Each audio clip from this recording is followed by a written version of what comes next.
Una vez más, buenos días, mis hermanos.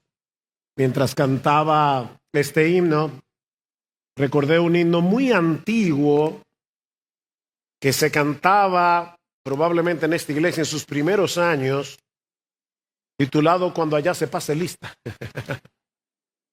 Y ciertamente, hermanos, cuando allá se pase lista y se lean los nombres escritos en el libro de la vida del Cordero, si tú te arrepentiste de tu pecado y confiaste únicamente en Cristo para salvación, tu nombre estará escrito ahí.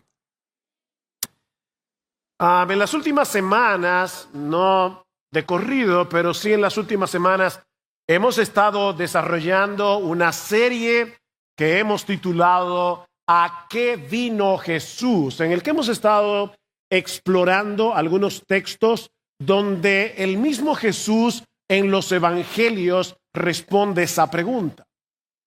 ¿A qué vino Jesús? Según el mismo Jesús. Y el texto que vamos a estar exponiendo hoy nos ofrece una de las declaraciones más sublimes, más monumentales que encontramos en los evangelios sobre el propósito de la venida de Cristo a este mundo. Yo les pido que vayan de nuevo a Mateo capítulo 5, Evangelio de Mateo capítulo 5, pero esta vez solo vamos a leer los versículos 17 al 20. Dice así la palabra del Señor: No penséis que he venido para abolir la ley o los profetas, no he venido para abolir, sino para cumplir. Porque en verdad os digo que hasta que pasen el cielo y la tierra, no se perderá ni la letra más pequeña, ni una tilde de la ley hasta que todo se cumpla. Cualquiera pues que anule uno de estos mandamientos, aun de los más pequeños, y así lo enseñe a otros, será llamado muy pequeño en el reino de los cielos. Pero cualquiera que los guarde y los enseñe, éste será llamado grande en el reino de los cielos. Porque os digo que si vuestra justicia no supera, o como dice la versión Reina Valera, que si vuestra justicia no fuera mayor que la de los escribas y fariseos, no entraréis en el reino de los cielos. Vamos a orar. Bendito Señor, una vez más, nosotros necesitamos acudir a ti, porque ahora tu palabra será expuesta, tu palabra que es viva y eficaz, tu palabra que revela las intenciones del corazón, tu palabra que nos desnuda delante de ti, pero tu palabra que nos da vida, tu palabra que nos transforma, tu palabra que nos lleva a Cristo en arrepentimiento y fe. Y nosotros te rogamos ahora, Señor, que tu Espíritu Santo venga sobre el predicador, venga sobre cada persona que se encuentra en este lugar, y tu palabra sea aplicada con poder en los corazones de cada uno, porque te lo pedimos en el precioso nombre de Jesús. Amén. Este texto que acabamos de leer se encuentra en una de las porciones más conocidas de la Biblia, el Sermón del Monte. Jesús había iniciado su ministerio público, hacía relativamente poco tiempo, pero ya en ese poco tiempo había tenido algunos encontronazos, algunas confrontaciones con los escribas y fariseos, que eran los líderes religiosos de Israel, porque Jesús no se sometía a las tradiciones y reglas que ellos le habían añadido a la ley de Dios.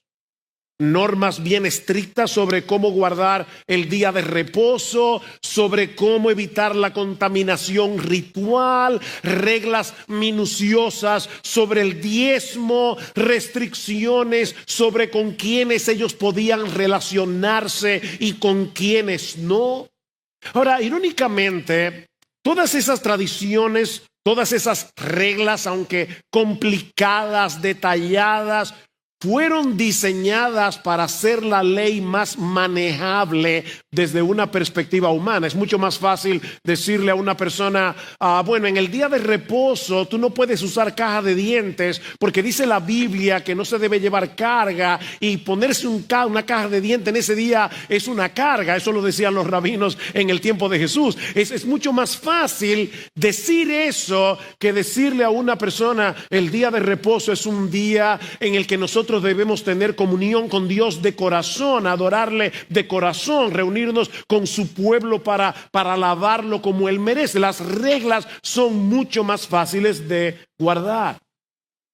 Como señala un comentarista, estas reglas estaban calculadas para mantenerse dentro de los límites de lo que una persona podía lograr por su propio esfuerzo. Los escribas y fariseos redujeron la santidad de la ley a un conjunto de requisitos externos, dejando de lado la necesidad de una verdadera transformación del corazón. De hecho, en Marcos capítulo 7, versículo 13, Jesús los acusó de invalidar la palabra de Dios con sus tradiciones, porque lejos de llevar a los hombres a reconocer su pecado, a reconocer su necesidad de la gracia de Dios, estas reglas lo que hacen es producir una falsa seguridad basada en obras externas. Y mis hermanos, eso es lo que hace el legalismo en el día de hoy.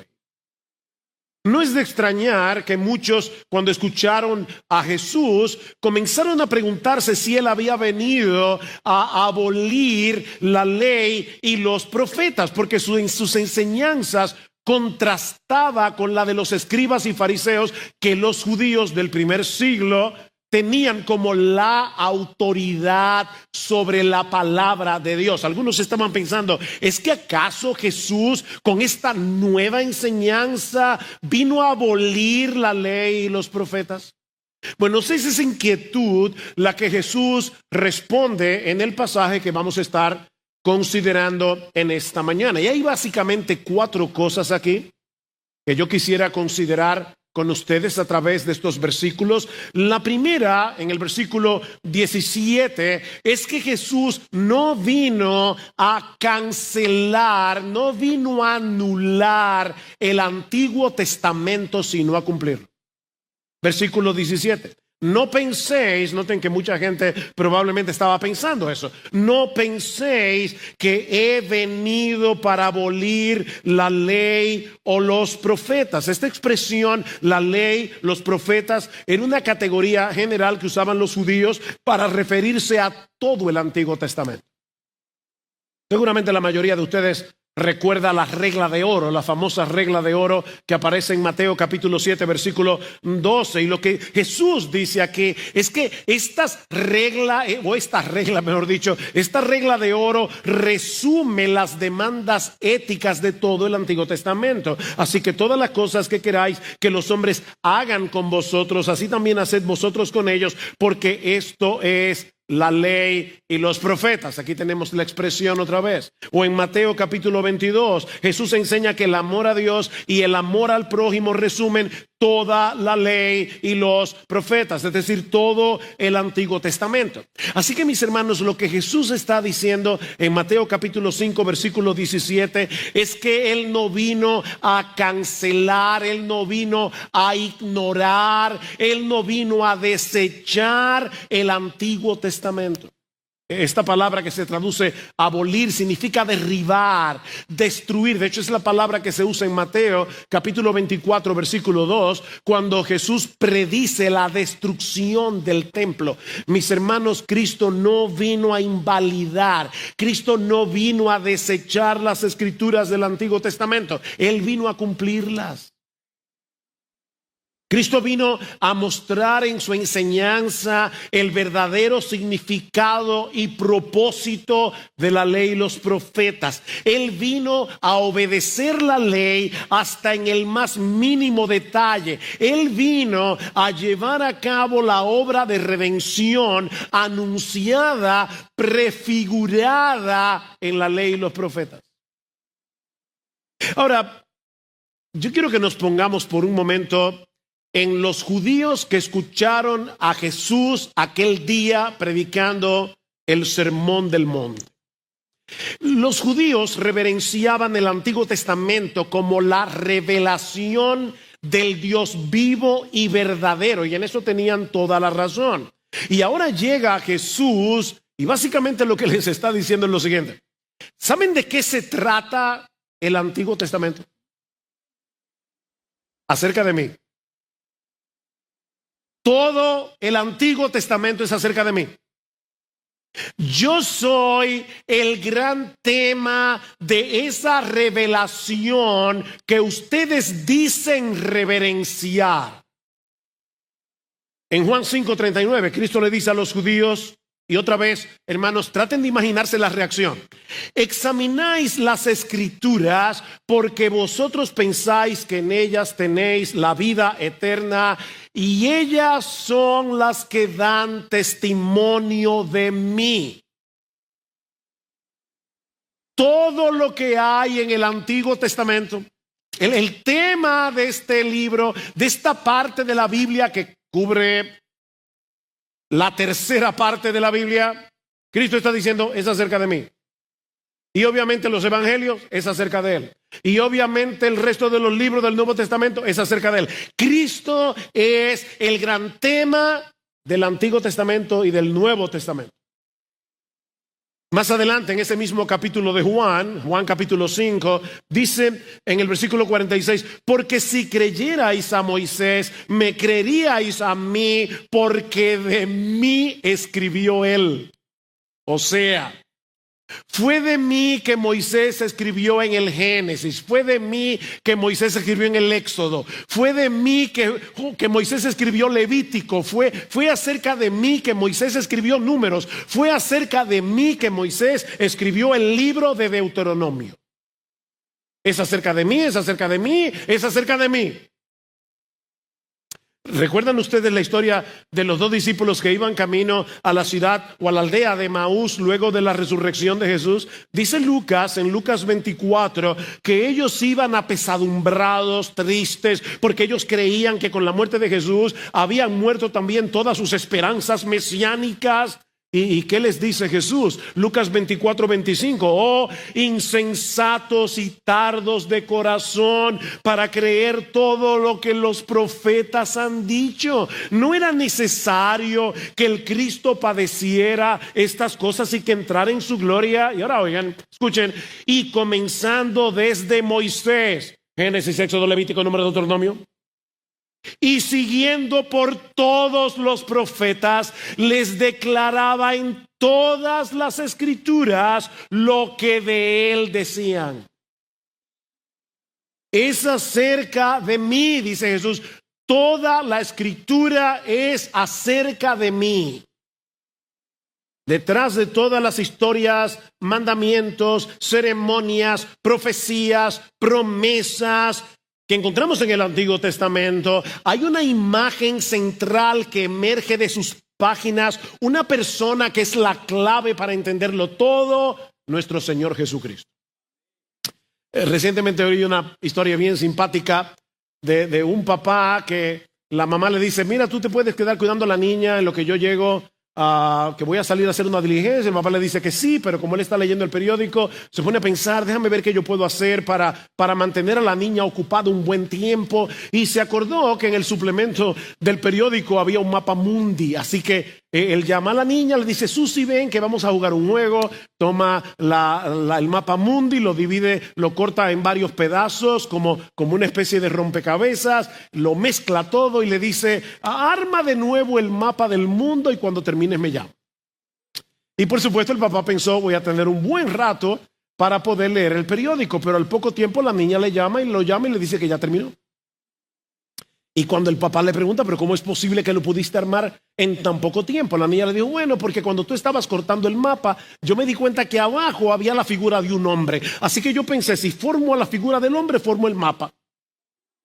Bueno, déjame decirte que la Biblia funciona de la misma manera. Si tú puedes ver a Jesús, tú pones en orden el mapa de la historia redentora. Ahora, debo aclarar que eso no quiere decir Mis hermanos, eso no quiere decir que todos y cada uno de los versículos del Antiguo Testamento hablan directamente de Jesús, porque no es así. Lo que estoy diciendo es que toda la Escritura como un todo apunta hacia Él, nos lleva hacia Él. Así que Cristo no vino a cancelar, no vino a anular el Antiguo Testamento, sino a llevarlo a su pleno significado, a su pleno propósito, a su pleno cumplimiento. Por ejemplo, Jesús cumplió la ley moral. ¿Cómo? Viviendo en perfecta obediencia a todos los mandamientos de Dios. Una obediencia que ninguno de nosotros, nunca podríamos alcanzar por nosotros mismos. La vida sin pecado de Jesús es el ejemplo perfecto de lo que significa amar a Dios con todo el corazón, con todo el alma, con toda la mente, y amar al prójimo como a sí mismo. Cristo cumplió perfectamente la ley moral, pero no solamente eso. Cristo vino a enseñarnos cuál es la verdadera intención y el verdadero alcance de la ley moral de Dios. Noten lo que sigue diciendo el Señor en el versículo 21. Habéis oído que se dijo a los antiguos, a los antepasados, no matarás. Ese es uno de los 10 mandamientos. Pero ahora, noten cómo los fariseos le añaden al mandamiento lo que no está en el mandamiento. Y cualquiera que cometa homicidio será culpable ante la corte. Aquí está la regla añadida de los escribas y fariseos. Y ahora dice Jesús, pero yo os digo que todo aquel que esté enojado con su hermano será culpable ante la corte, y cualquiera que le diga racá, esta es una palabra aramea, lo hemos dicho otras veces, que significa imbécil, estúpido, cabeza hueca, bueno para nada. Cualquiera que le diga racá a su hermano, echando fuera la ira y el enojo, será culpable delante de la Corte Suprema, y cualquiera que le diga idiota será reo del infierno de fuego. ¿Se dan cuenta cómo Jesús toma la ley, no la cambia, sino que la lleva a su verdadero alcance, a su verdadera intención? Versículo 27. Habéis oído que se dijo, no cometerás adulterio. Fíjense, la Biblia dice no adulterarás, pero ellos dicen no cometerás adulterio. Y Cristo dice, pero yo os digo que todo el que mira a una mujer para codiciarla ya cometió adulterio con ella en su corazón. El verdadero alcance, la verdadera intención de la ley. En otras palabras, la ley no solo tiene que ver con nuestro comportamiento externo, mis hermanos, la ley tiene que ver con nuestro interior, con nuestros deseos, con nuestros pensamientos, con nuestras motivaciones. Así que Cristo cumplió la ley moral de Dios. Cristo cumplió la ley ceremonial, es decir, esa parte de la ley que incluye sacrificios, ofrendas, rituales. Todos esos elementos eran una sombra que apuntaba hacia el sacrificio perfecto que Jesús llevaría a cabo en la cruz del Calvario. También cumplió todas las profecías que hablaban de la redención en el Antiguo Testamento, que anunciaban de antemano al Mesías que habría de venir. Desde los tipos y figuras como el Cordero Pascual, la serpiente de bronce que Moisés levantó en el desierto, hasta profecías tan directas como Isaías 53, que es una declaración evangélica escrita 700 años antes del nacimiento de Cristo. Todo el Antiguo Testamento converge en él, apunta hacia él. Mis hermanos, el Antiguo Testamento es como un gran mosaico en el que todas las piezas forman una imagen central. La imagen de una persona, que es la clave. Él es la clave para entenderlo todo. Y repito que eso no quiere decir que cada versículo del Antiguo Testamento hace referencia directa a la persona o a la obra de Jesús, pero mis hermanos, el Antiguo Testamento en su totalidad tiene un propósito central: revelarnos la necesidad de un Salvador, prepararnos para su venida, guiarnos hacia Él. En 2 Timoteo capítulo 3, versículo 15, Pablo les recuerda a Timoteo, escuchen esto, que desde la niñez, cuando tú eras un infante, dice el texto literalmente, has sabido las sagradas escrituras, las cuales te pueden hacer sabio para la salvación por la fe que es en Cristo Jesús. Y es obvio que Pablo se está refiriendo al Antiguo Testamento, porque cuando Timoteo era un bebé, el Nuevo Testamento no estaba escrito. Así que Pablo está diciendo el propósito del Antiguo Testamento, que muchos desprecian en el día de hoy. El propósito del Antiguo Testamento es hacernos sabios para la salvación que es en Cristo Jesús. Seguramente muchos de ustedes conocen el cuento infantil de Hansel y Gretel.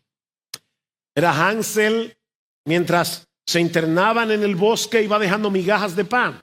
¿Para qué? Bueno, que le sirvieran como señales para poder volver a casa. Bueno, mis hermanos, lo que estamos diciendo es que en el Antiguo Testamento, desde que comienza Génesis, Dios nos va dejando en su revelación un montón de señales.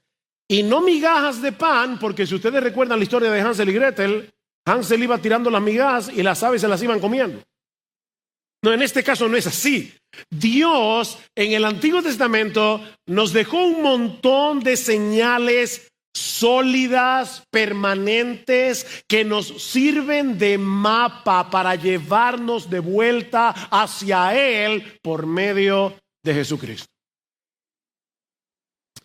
Así que, mis hermanos, cuando estamos leyendo el Antiguo Testamento, debemos recordar que no se trata de un conjunto de leyes, historias y profecías desconectadas entre sí, sino de una revelación unificada que encuentra su cumplimiento pleno y su propósito eterno en la persona y la obra de Jesús. Y ahora yo te pregunto, mi amado hermano, mi amada hermana, ¿tú lees regularmente el Antiguo Testamento?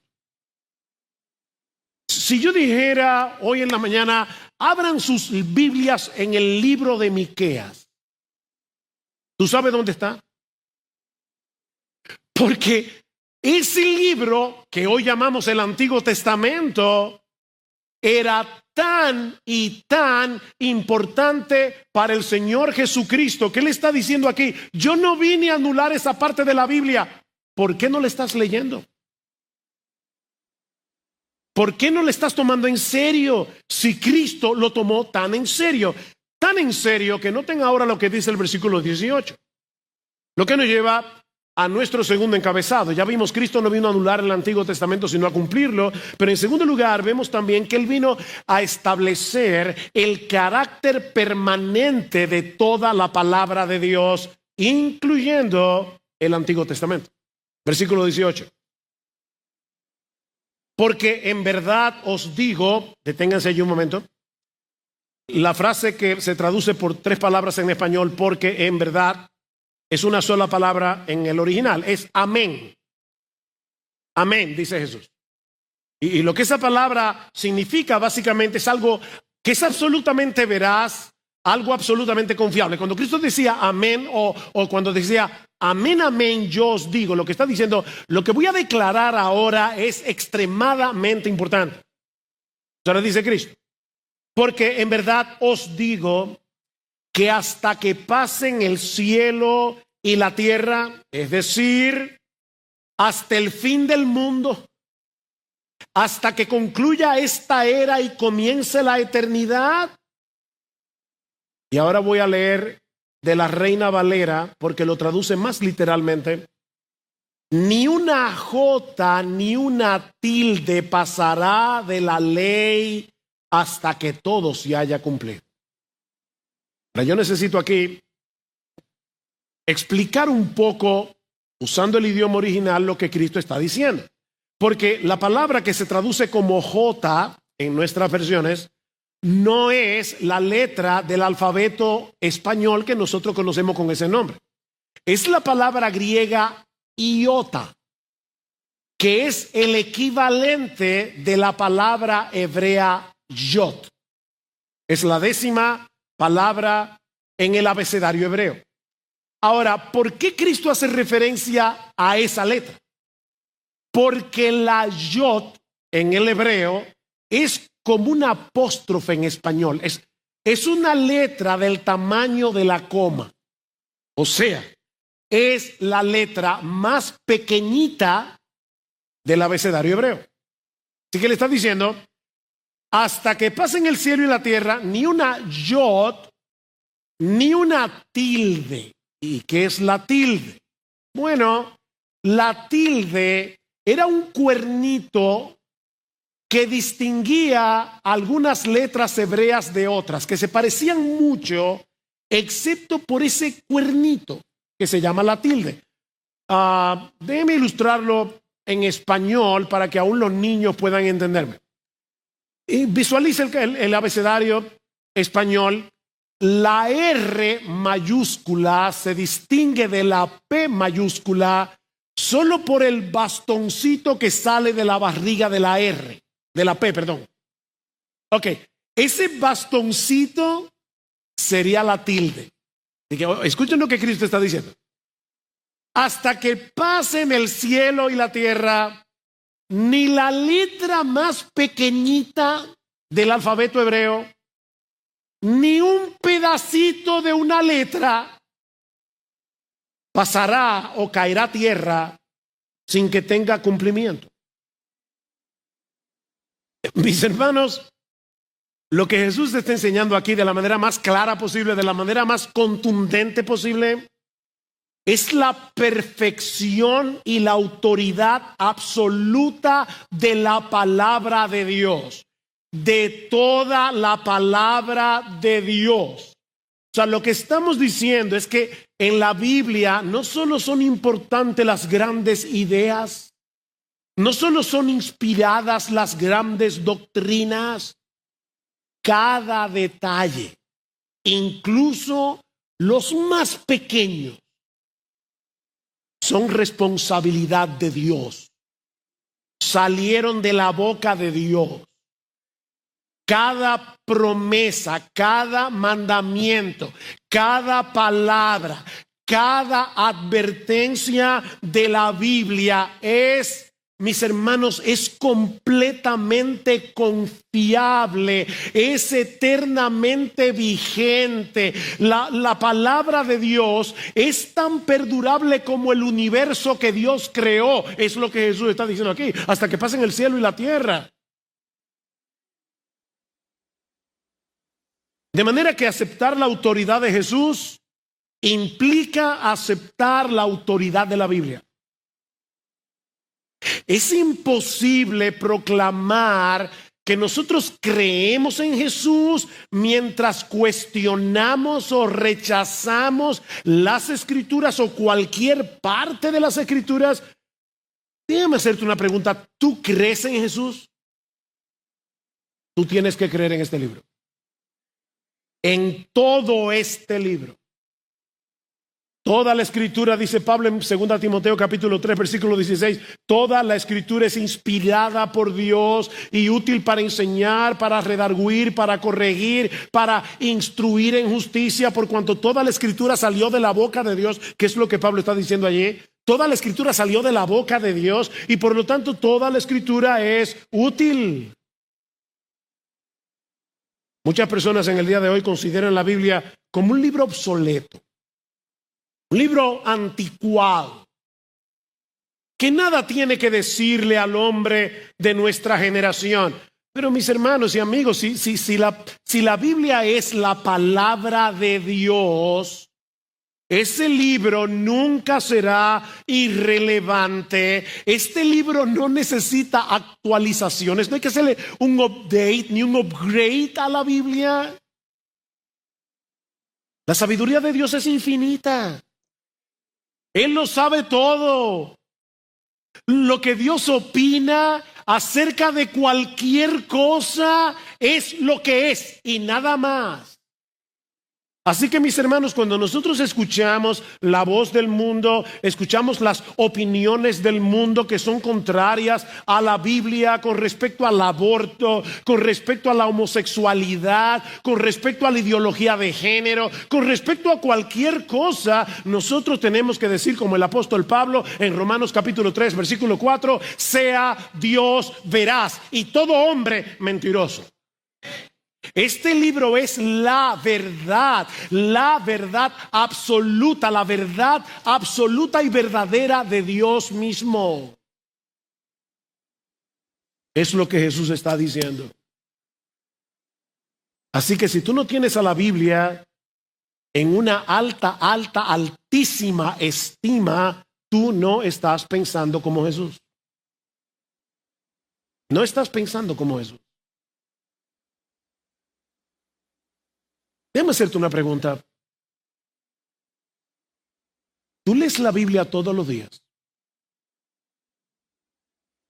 No porque es mi deber leer la Biblia, sino porque tú anhelas de todo corazón conocer mejor a Dios, aferrarte a sus promesas, entender cada vez mejor lo que Él hizo a nuestro favor por medio de la persona y la obra de Cristo. El apóstol Pedro dice que si nosotros somos creyentes debemos desear como niños recién nacidos la leche espiritual no adulterada para que por ella crezcáis para salvación, si es que habéis gustado la benignidad del Señor. Tú eres creyente, bueno, mira como un bebé recién nacido desea la leche de su madre. Y dice Pedro, bueno, así también todo creyente, no importa los años que tenga en la fe, todo creyente debe anhelar la palabra de Dios, así como un niño recién nacido desea la leche de su mamá. ¿Es este libro un tesoro para ti? Escucha lo que dice el salmista en el Salmo 119, que es un poema de amor dedicado a la Biblia. Versículo 72, mejor me es la ley de tu boca que millares de oro y plata. ¿Tú puedes decir eso? Imagínate. Mira, te voy a dar todas las riquezas materiales que anhelas, pero solo con una condición: tienes que deshacerte de la Biblia. Ya no puedes volver a leer la Biblia nunca más. Mejor me es la ley de tu boca que millares de oro y plata. Versículo 127. Por eso he amado tus mandamientos más que el oro muy puro. Versículo 162. Me regocijo en tu palabra como el que haya un gran botín. ¿Puedes identificarte con ese sentimiento del salmista? El oro y la plata son bienes materiales que no nos servirán de nada cuando nos llegue la hora de partir de este mundo. La Escritura nos ofrece un tesoro que nos conecta con el corazón y la voluntad de Dios por los siglos de los siglos. De ahí lo que continúa Jesús enseñando en nuestro texto. Ya vimos que Él no vino a cancelar el Antiguo Testamento, sino a cumplirlo. Ya vimos que Él vino a establecer el carácter permanente de la palabra de Dios. Pero Él vino también a mostrarnos la enorme importancia de obedecer y enseñar fielmente toda la palabra de Dios.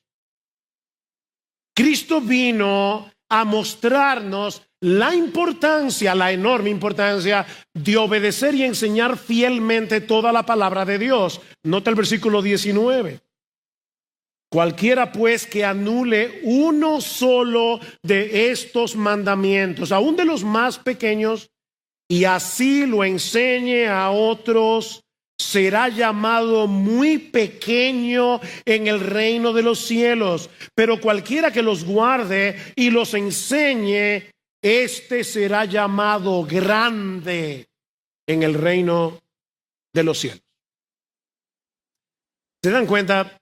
Jesús no solo cumplió la ley, sino que también espera de sus seguidores, de sus discípulos, que tomemos muy en serio la obediencia a los mandamientos de Dios y vivamos de tal forma que honremos el propósito de la ley como reflejo del carácter santo, bueno y justo de Dios.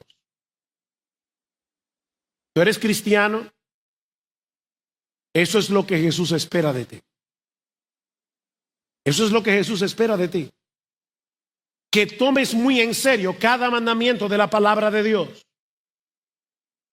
Y aclaro que no es que estamos llamados a observar la ley para ser justificados, o sea, para ser declarados justos delante de Dios. No. La justicia que tú y yo necesitamos la recibimos únicamente en Cristo. Es la justicia de Cristo. Pero al haber sido salvados por gracia, somos llamados a vivir en obediencia a la ley moral, a los mandamientos de Dios, como una expresión de nuestra gratitud y de nuestra transformación en Cristo. Y mis hermanos, esto es algo tan importante que Cristo dice aquí, que nuestra reputación delante de Dios, oye bien, nuestra reputación delante de Dios es directamente proporcional a la seriedad con la que tomamos cada uno de sus mandamientos.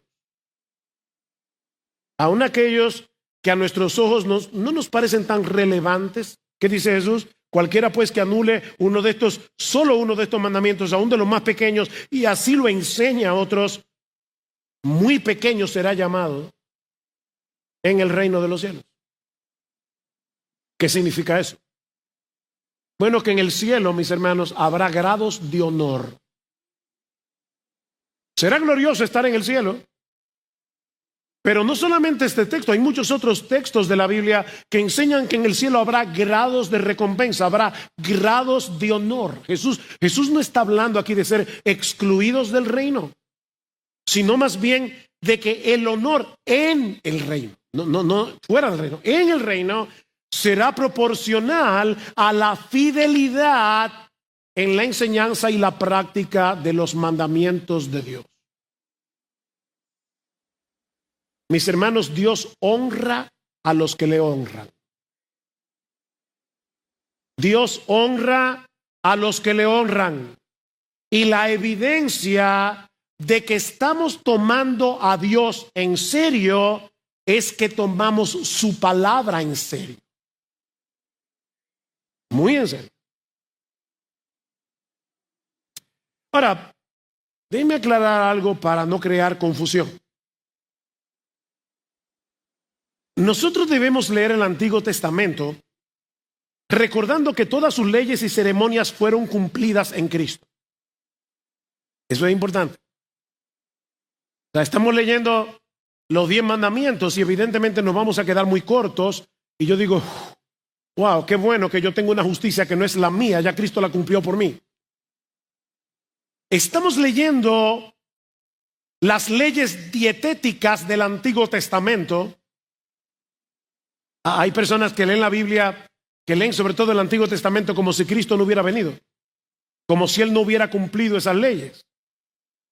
Y cada vez que yo me como un sándwich con jamón, pienso,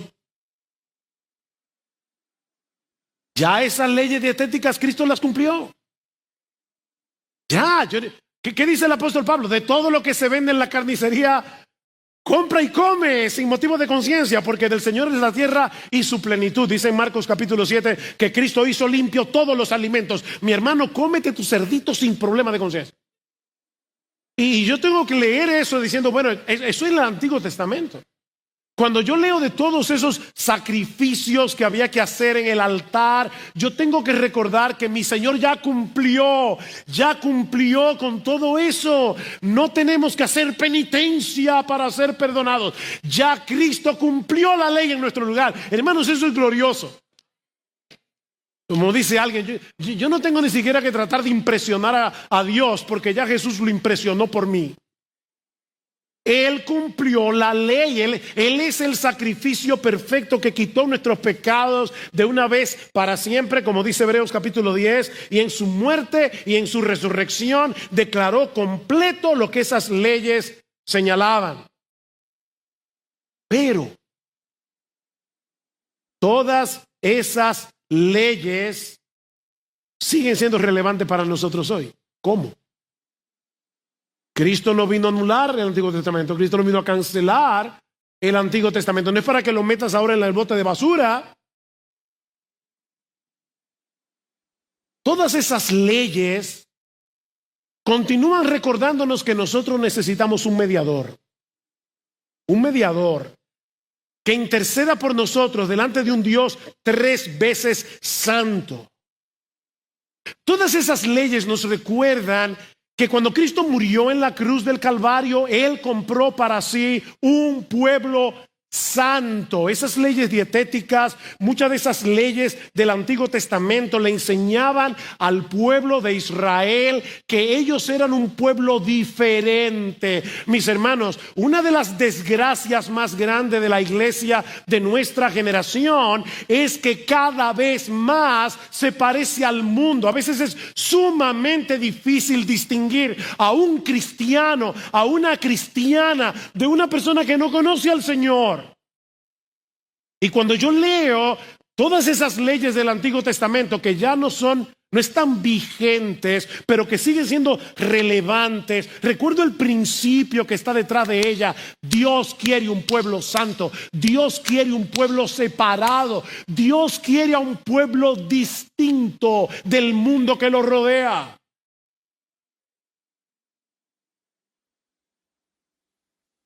Así que no te deshagas del Antiguo Testamento, porque Cristo no lo hizo. Aunque muchas de esas leyes no las aplicamos hoy literalmente, siguen siendo una escuela que nos lleva a Jesús. Una escuela que nos enseña sobre la naturaleza e importancia de su obra redentora. Una escuela que nos enseña sobre el carácter santo de nuestro Dios. Toda la Escritura es inspirada. Y toda la Escritura es útil. Mi hermano, ¿tú estás leyendo toda la Escritura? Toda la Escritura. ¿Tú estás tomando en serio toda la Escritura?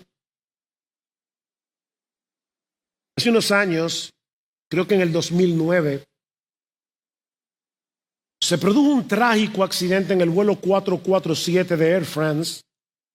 Murieron más de 220 personas debido a lo que se conoce como desorientación espacial. No sé si han oído de eso, pero este es un fenómeno que ocurre cuando un piloto en el aire pierde la capacidad de percibir correctamente cuál es su posición en el espacio, especialmente cuando está volando a baja visibilidad. Cuando ocurre este fenómeno, el piloto puede pensar que el avión está nivelado cuando en realidad está en picada. Es un fenómeno muy peligroso. Él pierde la noción del espacio. Imagínense lo terrible que es eso. Es por eso que a los pilotos se les entrena a no llevarse de su intuición, sino de los instrumentos del avión. Y eso fue lo que pasó en el vuelo 447. El piloto perdió la noción del espacio, se llevó de su intuición y terminó colapsando. No, yo tengo que volar mirando los instrumentos, ¿no? No quites los ojos de los instrumentos. Bueno, mis hermanos, lo mismo sucede cuando nosotros nos guiamos por la vida por nuestros sentimientos, cuando nos guiamos por la vida por nuestras intuiciones, cuando vamos por la vida manejados por la cultura que nos rodea y que a nosotros nos parecen correctas. No, mis hermanos. Este es tu instrumento de vuelo. No le quites los ojos. No, óyeme, no importa lo que tú estás sintiendo, no importa tu intuición, llévate de la Biblia. Llévate de la Biblia, porque si quitas tus ojos del instrumento de vuelo, no solamente te vas a extraviar en la ruta, puedes terminar teniendo un trágico accidente en tu vida. La palabra de Dios es el único instrumento confiable. Tomar en serio toda la palabra de Dios, ya lo dije, es tomar en serio a Dios mismo. Es confiar en su sabiduría más que en la nuestra. Mi hermano, Dios es más sabio que tú. Si Él te dice no te dejes de congregar, como algunos tienen por costumbre, óyeme, no te dejes de congregar.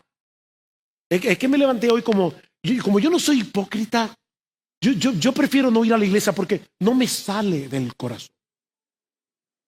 Ok, si no te sale del corazón, pídele perdón a Dios y ven a la iglesia.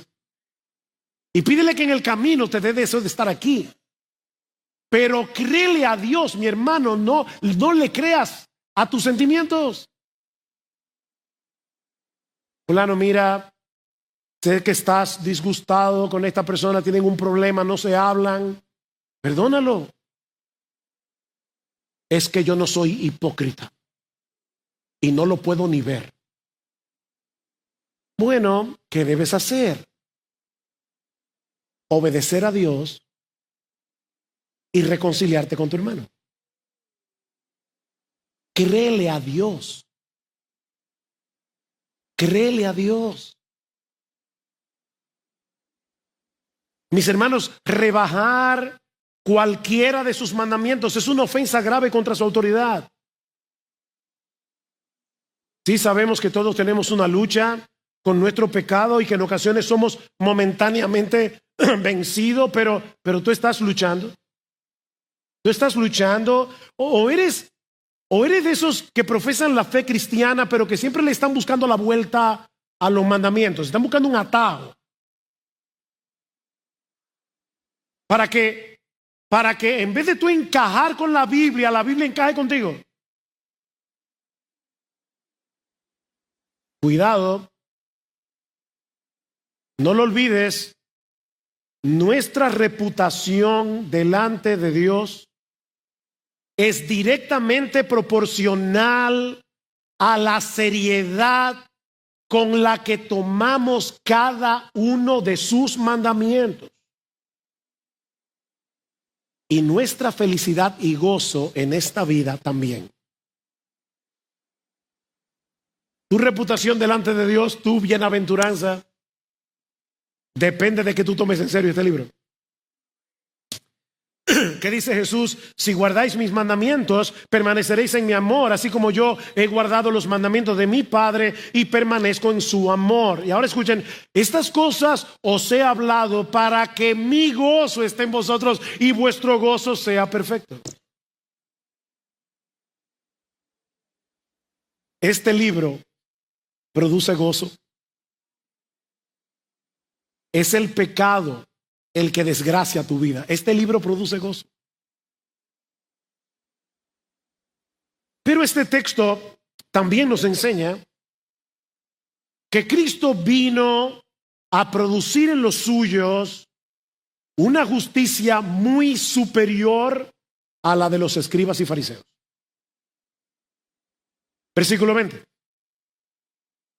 Porque os digo que si vuestra justicia no supera la de los escribas y fariseos, no entraréis en el reino de los cielos. Y la declaración contraria es, vas a una condenación eterna. Si no entras en el reino, vas a una condenación. Miren, esta declaración de Jesús tiene que haber sido súper chocante para esta gente. Porque los judíos del tiempo de Jesús pensaban que nadie podía sobrepasar a los escribas y fariseos en su obediencia a la ley de Dios. Y ahora de repente Jesús les está diciendo, ¿saben qué? Si ustedes no tienen una justicia mayor que la de ellos, no van a entrar en el reino. Esto es como abrir una academia de canto y decir, mira, el requisito para entrar es cantar como Pavarotti, como Plácido Domingo, y déjeme ponerlo como alguien más contemporáneo, y como Dimash. No sé si han oído cantar a Dimash, pero es un cantante de Kazajistán.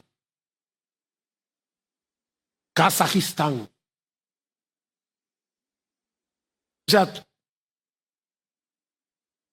no te voy a dar ni solfeo, a menos que tú cantes como Plácido Domingo y como Dimash.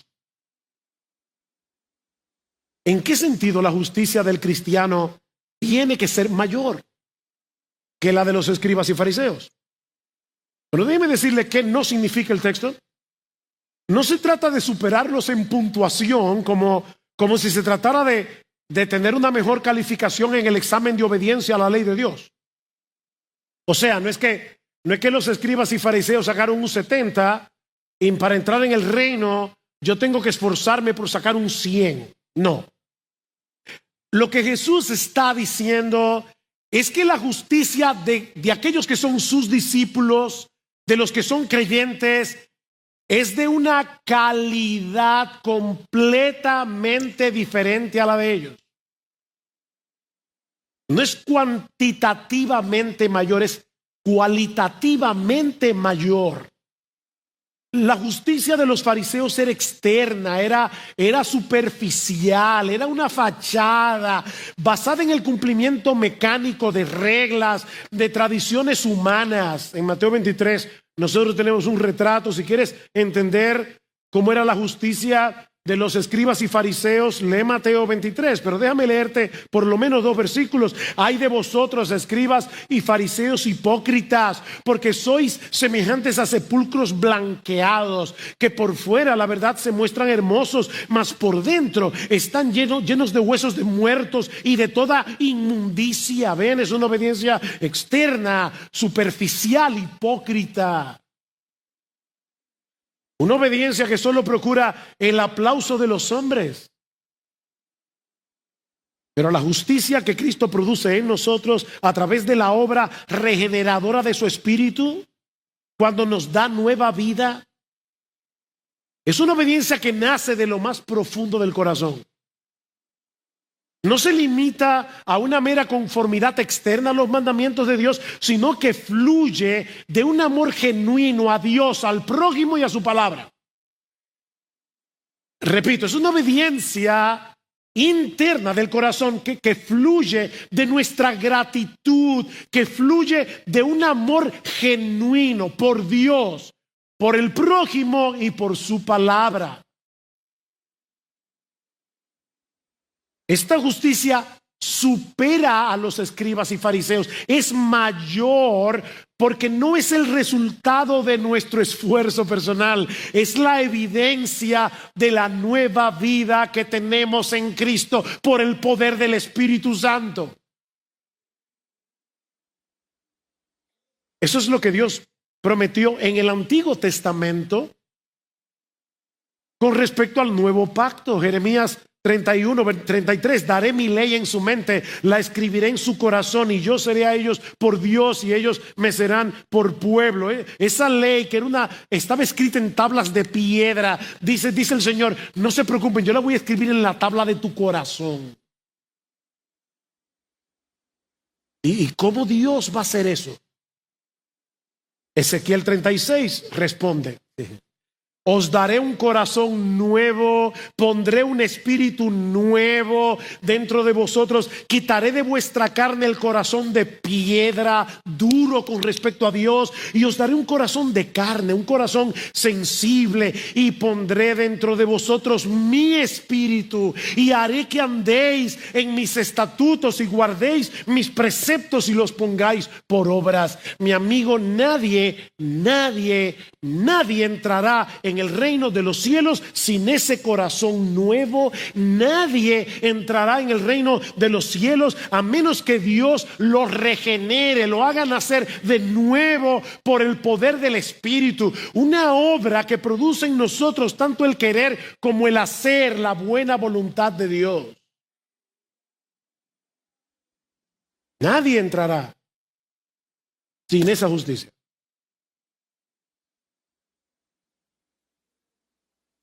Nota, mi amigo, que lo que Jesús está diciendo aquí no es que primero tienes que alcanzar esa clase de justicia para que puedas entrar en el reino. No. No. Mira, mi amigo, la justicia que Dios exige de nosotros es tan elevada, es tan absolutamente perfecta, que no hay un solo ser humano que la pueda alcanzar por más que se esfuerce. La buena noticia del Evangelio es que Dios promete poner la justicia perfecta de Jesús en nuestra cuenta cuando nosotros venimos a Él en arrepentimiento y fe, confiando únicamente en Él para el perdón de nuestros pecados. Tú y yo, óyeme mi hermano, tú y yo, en la nota del cielo ya tenemos 100 plus. A más. Porque si has creído en Cristo, tienes la nota de Jesús. ¿Qué dice Pablo? Romanos 5, justificados pues por la fe, tenemos paz para con Dios, por la fe. A aquel que no conoció pecado, por nosotros Dios a él lo hizo pecado, para que nosotros fuésemos hechos justicia de Dios en él. Justicia de Dios. Tú y yo tenemos la justicia de Dios en él, en Cristo. Ese es el glorioso intercambio. Nosotros le damos a Cristo nuestro pecado y Él murió por cada uno de ellos en la cruz. Él nos da su justicia. Qué glorioso intercambio. Mi amigo, tú nunca podrás alcanzar por ti mismo el estándar de justicia que Dios demanda. Nunca. Eso es imposible. Tú necesitas que Jesucristo te dé su justicia por medio de la fe, así como necesitas que el Espíritu Santo cambie tu corazón. Tú necesitas que el Espíritu Santo cambie la inclinación de tu alma, porque la inclinación de tu alma es hacia el pecado. Tú necesitas una nueva inclinación que te mueva hacia Dios, a querer a Dios, a querer hacer su voluntad, a querer glorificarlo a Él y no a ti. Y eso solo puede hacerlo el Espíritu Santo. Solo Él puede poner en tu corazón el deseo de obedecer a Dios. Así que no se trata, mi amigo, de que tú mejores un poco aquí o allá, o de que trates de hacer más cosas buenas que nivelen las malas que tú has hecho. La justicia que Dios demanda es completamente inalcanzable para ti, para mí. Pero lo que no podemos hacer por nosotros mismos, ya lo hizo Jesús. A favor de pecadores como tú y como yo. Él vivió la vida perfecta que tú y yo no podemos vivir, y luego recibió en la cruz el castigo que tú y yo merecíamos. ¿Para qué? Para que todo aquel que confía en Él no solo sea perdonado, sino también declarado justo delante de Dios. La justicia que tú necesitas, mi amigo, está disponible para ti ahora mismo, por medio de la fe. Pero tienes que venir a Cristo. Nadie puede hacer eso por ti. Mi amigo, ríndete a su gracia. Descansa en su misericordia. Confía plenamente en aquel que vino a cumplir la ley y los profetas. ¿Y sabes qué? Todas las promesas de la palabra de Dios, todas las bendiciones de su pacto eterno serán tuyas a partir de ahora y para siempre. Únicamente por causa de Él. Vamos a orar. Padre, nosotros queremos darte muchas gracias por darnos en tu palabra un pasaje tan hermoso, pero sobre todas las cosas, Señor, por habernos dado a Jesús. Oh, gracias por aquel que vino a cumplir la ley y los profetas. Gracias, oh Señor, porque cuando leemos la Escritura en cada página, nosotros vemos a Cristo cumpliendo todas esas cosas a nuestro favor. Oh Señor, perdónanos por no amar tu palabra como deberíamos amarla. Perdónanos, Señor, por no tomar tan en serio como Jesús cada mandamiento de tu palabra. Perdónanos, oh Señor, porque no leemos tu Biblia, no atesoramos tu Biblia como deberíamos atesorarla en el corazón. Perdónanos, Señor. Oh Señor, obra en cada miembro de Iglesia Bíblica del Señor Jesucristo, para que nosotros tomemos en serio tu palabra, toda tu palabra, exactamente como Jesús lo hizo. Pero sobre todas las cosas, Señor, ayúdanos a ver a Cristo a través de tu palabra, para que continuamente nosotros seamos movidos a venir en adoración delante de Él y a darle gracias por la obra maravillosa que Él llevó a cabo a nuestro favor en la cruz. Pero mira, Señor, a todos aquellos que están aquí sin Cristo, ábreles el entendimiento, Señor. Ábreles el entendimiento, muéstrales su necesidad de Jesús, muéstrales su necesidad de un mediador. Y tráelos hoy a Cristo, Señor, en arrepentimiento y fe. Padre, obra poderosamente hoy, porque te lo suplicamos para la gloria de tu Hijo y en el nombre de tu Hijo. Amén y amén.